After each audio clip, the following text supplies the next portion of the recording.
आदमी को बनाती है नारियां। समझ रही हैं मैया?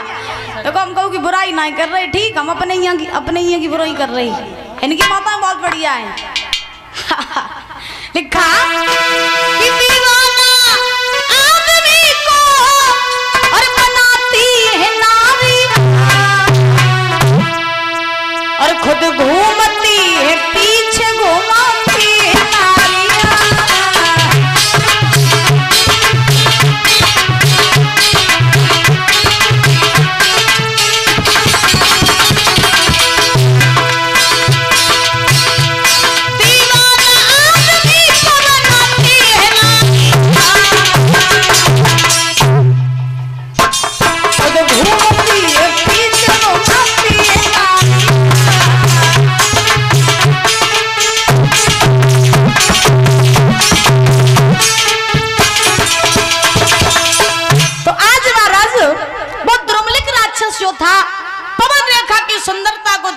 मोहित हो गया।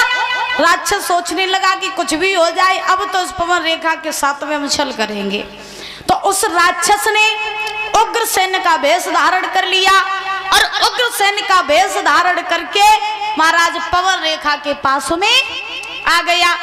जब वो राक्षस पवन रेखा के पास में आया तो आकर के पवन रेखा नहीं समझ पाई कि ये महाराज है या फिर कोई राक्षस है। तो पवन रेखा ने उस राक्षस को उग्रसेन के वेश में देखा। पवन रेखा बोली, महाराज आप यहाँ क्या कर रहे हो? अरे मैं तो अभी आपको याद कर रही थी और आप इतनी जल्दी आ गए। उस राक्षस ने जवाब दिया, पवन रेखा मुझे मथुरा में अच्छा नहीं लगा तो मैं तुम्हारे पीछे पीछे चला आया। तो पवन रेखा ने जवाब दिया, देखो ना महाराज ये बाग कितना सुंदर है, चलो चल करके बाग का आनंद उठाते हैं। तो महाराज पवन रेखा उस राक्षस को नहीं पहचान पाई। आज वो राक्षस और पवन रेखा दोनों चलने लगे और चलते चलते महाराज बाग घूमने लगे। जब बाग घूमने लगे तो उस राक्षस ने मौका पा करके पवन रेखा के साथ में छल कर दिया। और जब पवन रेखा के साथ में छल किया तो उसी छल के द्वारा, उसी राक्षस के छल के द्वारा पवन रेखा गर्भवती हो गई। दादा पवन रेखा गर्भवती हो गई और जब पवन रेखा गर्भवती हुई तैसे ही वो राक्षस अपने साक्षात वेश में आ गया। और जब वो राक्षस अपने वेश में आया तो पवन रेखा ने देखा कि ये मेरे महाराज नहीं बल्कि ये तो एक राक्षस था और इस राक्षस ने मेरे साथ में छल कर दिया। मुझसे तो बहुत बड़ी गलती हो गई। इस राक्षस ने मेरा पतिव्रत धर्म नष्ट कर दिया। अब मैं अपने पति के पास में जाऊंगी, क्या मुंह दिखाऊंगी? इस राक्षस ने मुझे कहीं का नहीं छोड़ा। ध्यान रखना, जो जिनकी इज्जत होती है ना, जिनका चरित्र अच्छा होता है, तो अगर किसी की एक बार इज्जत चली जाए तो इज्जतदार आदमी कहीं समाज में मुंह दिखाने के लायक नहीं रहता है। और एक बात बताएं, घर मकान टूट करके अगर गिर जाए तो घर मकान दोबारा बनाया जा सकता है। अगर आपकी कमाई, आपका पैसा, आपकी धन दौलत अगर खर्च हो जाए या कहीं भी चली जाए तो दोबारा मेहनत करके आप अपनी कमाई कमा सकते हो। लेकिन अगर एक बार चरित्र चला जाए और इज्जत चली जाए तो इज्जत को न तो कभी बनाया जा सकता, न इज्जत को कभी खरीदा जा सकता है।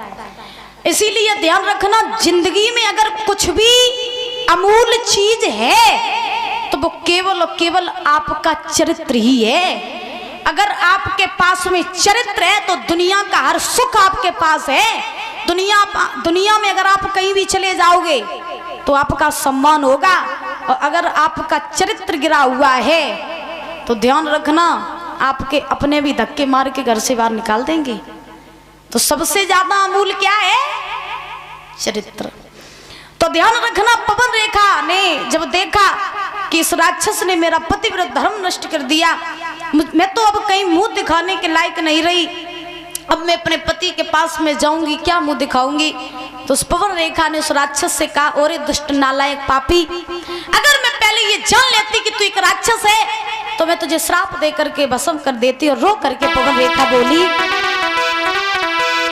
कि अरे तेरो होइए सत्यानाश, अधर्मी धर्म बिगारो।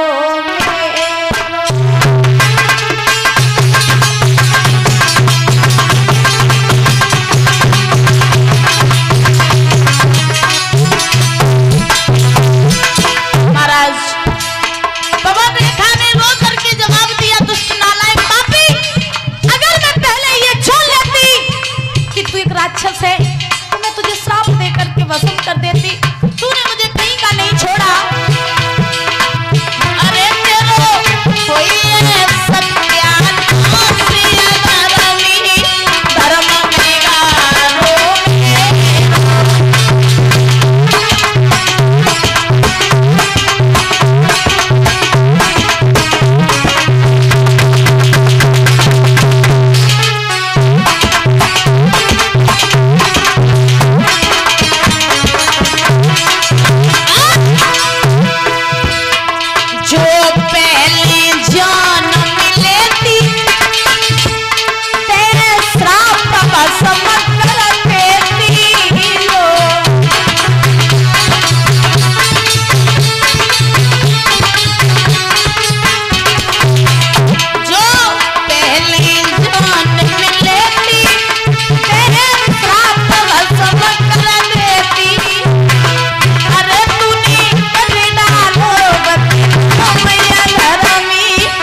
मुझे कहीं का नहीं छोड़ा।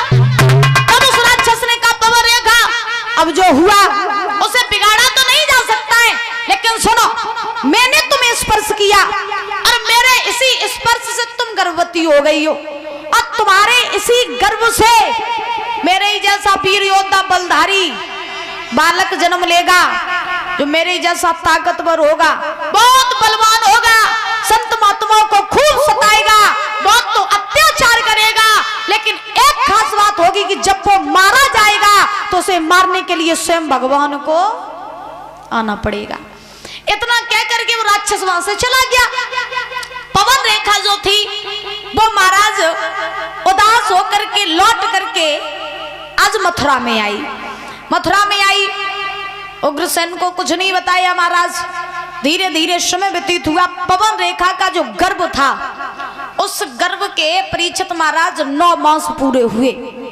जब गर्भ के 9 मास पूरे हुए तो होने के बाद में उसी पवन रेखा के गर्भ से एक बालक ने जन्म लिया। जब एक बालक ने जन्म लिया तो जब बालक ने जन्म लिया तो चारों तरफ अपशगुन होने लगे। महाराज बिजली कड़कने लगी, आंधी तूफान आने लगे। ऐसा ही नहीं, तो पैदा होते ही